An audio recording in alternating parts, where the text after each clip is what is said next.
Hey guys, hi, this is Parul and welcome back to my channel. Guys, I'm going to present a party dish. You and your guest will fight over this. Don't worry, it's not a typical fight, it's a different kind of fight. You'll be fighting over who pulls the most out of this pull apart garlic bread. So let me show you how it's done.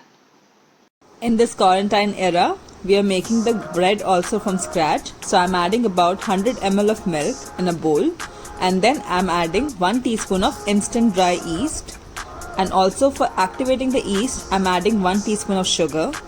I'll mix this well, and once it's mixed,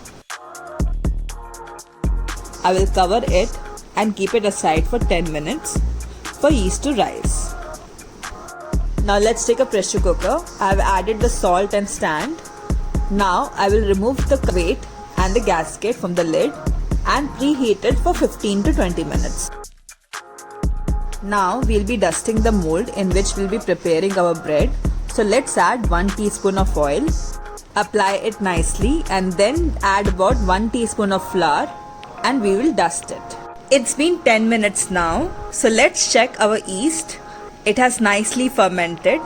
In case it does not appear like this for you, don't use this. Instead, you can add half cup of curd to your all-purpose flour, 1 teaspoon of baking powder, half teaspoon of baking soda, 1 teaspoon sugar, half teaspoon salt, and 1 teaspoon of vinegar, and make your dough.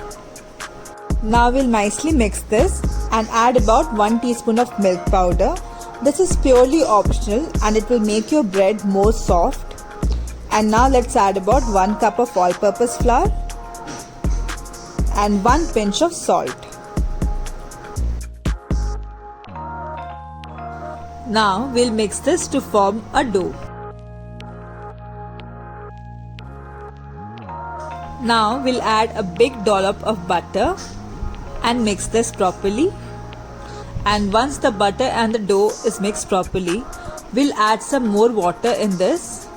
We'll add this gradually to form a dough on the wetter side.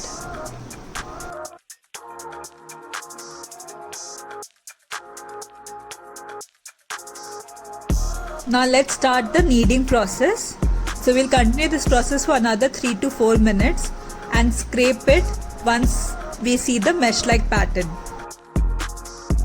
The dough is still sticking to the surface, so I'll continue this process for some more time. I'll slap the dough and then I will knead it again.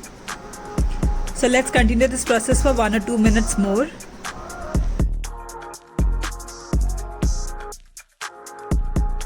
Now we'll tuck this dough and keep it back in a vessel and keep it for rest for another 1 hour. So let's cover it with a lid.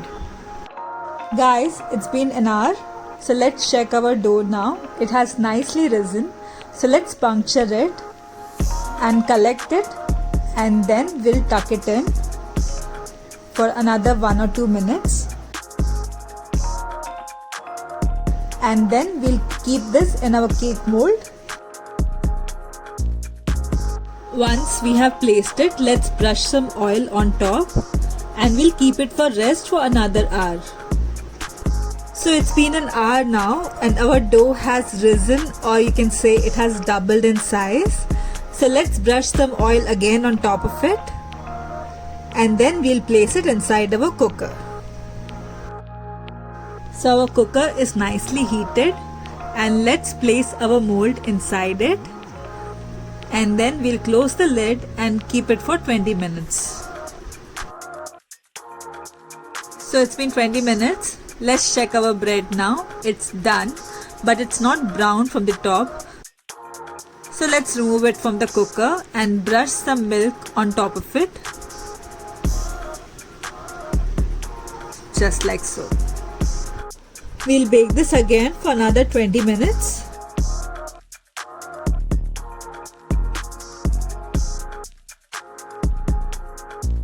So it's been 20 minutes now. Let's check the condition of our bread.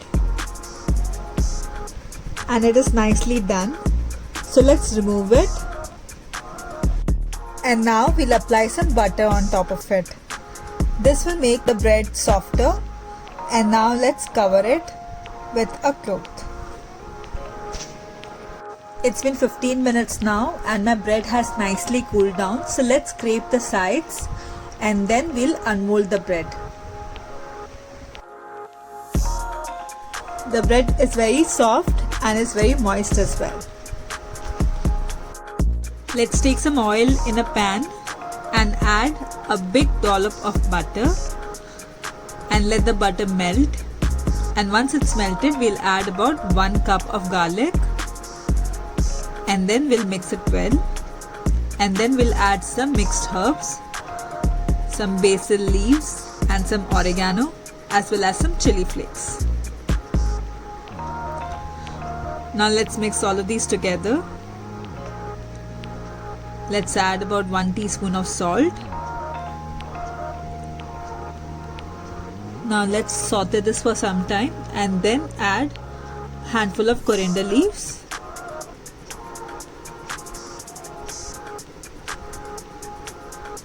And then we'll switch off the flame now. Next, we'll make horizontal and vertical partitions in our bread, like so.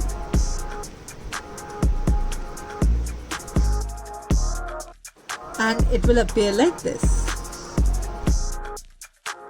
Now once the partitions are made, we'll add the garlic infused oil in it, in each of the segments, like I'm showing it to you right now. And then we'll stuff some mozzarella cheese in the segments, just like we did with the oil.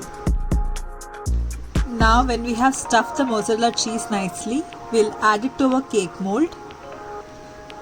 Add some more oil on top of it and then garnish it with some more coriander leaves. Next, we'll keep it inside our cooker for next 5 to 10 minutes and it's ready. Let's enjoy our fried stew with our friends now. Thank you guys for watching. If you like this recipe, please do like and share this video and do subscribe to my channel. And also, don't forget to click on the bell icon so that you'll get notified whenever I post a new video. And I'll be back soon with another one. Till then, toodles!